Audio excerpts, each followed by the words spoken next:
ഉൽപ്പത്തി അധ്യായം 40. ജോസഫ് തടവുകാരുടെ സ്വപ്നം വ്യാഖ്യാനിക്കുന്നു.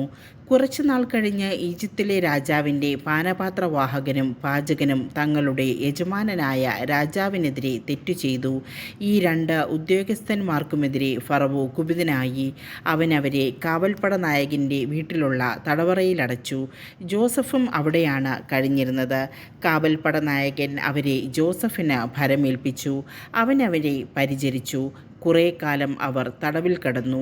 തടവറയിൽ കിടന്നിരുന്ന അവരിരുവർക്കും ഈജിപ്തിലെ രാജാവിൻ്റെ പാനപാത്രവാഹകനും പാചകനും ഒരു രാത്രിയിൽ വേറെ വേറെ അർത്ഥമുള്ള സ്വപ്നമുണ്ടായി. ജോസഫ് രാവിലെ അവരുടെ അടുക്കൽ ചെന്നപ്പോൾ അവർ വിഷാദിച്ചിരിക്കുന്നത് കണ്ടു. തൻ്റെ യജമാനൻ്റെ വീട്ടിലെ തടവറയിൽ തന്നോടൊത്ത് കഴിയുന്ന ആ ഉദ്യോഗസ്ഥന്മാരോട് അവൻ ചോദിച്ചു, നിങ്ങളുടെ മുഖത്ത് എന്താണ് ഇന്നൊരു വിഷാദം? അവർ പറഞ്ഞു, ഞങ്ങൾ രണ്ടുപേരും സ്വപ്നം കണ്ടു. അവയെ വ്യാഖ്യാനിക്കാൻ ആരുമില്ല. ജോസഫ് പറഞ്ഞു, വ്യാഖ്യാനം ദൈവത്തിൻ്റേതല്ലേ? സ്വപ്നം എന്തെന്ന് പറയൂ.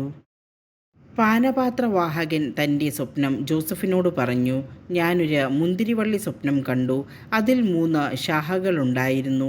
അത് മുട്ടിട്ട് ഉടനെ പുഷ്പിച്ച് കുലകളിൽ മുന്തിരിപ്പഴങ്ങൾ പാകമായി. ഫറവോയുടെ പാനപാത്രം എൻ്റെ കയ്യിലുണ്ടായിരുന്നു.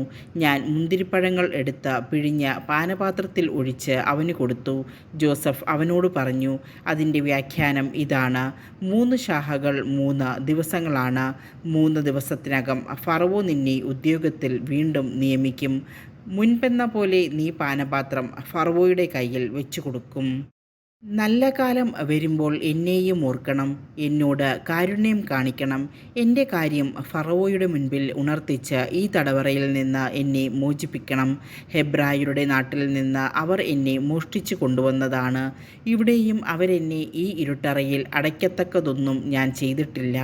വ്യാഖ്യാനം ശുഭസൂചകമാണെന്ന് കണ്ടപ്പോൾ പാചക പ്രമാണി ജോസഫിനോട് പറഞ്ഞു, ഞാനും ഒരു സ്വപ്നം കണ്ടു.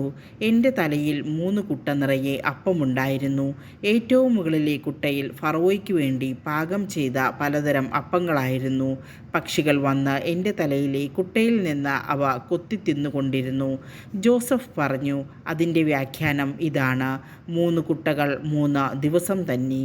3 ദിവസത്തിനകം ഫറവോ നിന്നെ പുറത്തിറക്കി മരത്തിൽ കെട്ടിത്തൂക്കും.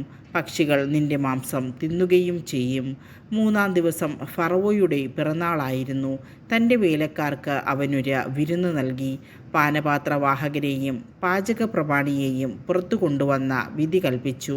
പാനപാത്രവാഹകനെ ഉദ്യോഗത്തിൽ തിരികെ നിയമിച്ചു. അവൻ പാനപാത്രം ഫറവോയുടെ കയ്യിൽ കൊടുത്തു. എന്നാൽ പാചക പ്രമാണിയെ അവൻ തൂക്കിക്കൊന്നു. ജോസഫ് വ്യാഖ്യാനിച്ചതുപോലെ തന്നെ സംഭവിച്ചു. എന്നാൽ പാനപാത്രവാഹകൻ ജോസഫിനെ ഓർമ്മിച്ചില്ല, അവനെ മറന്നു കളഞ്ഞു.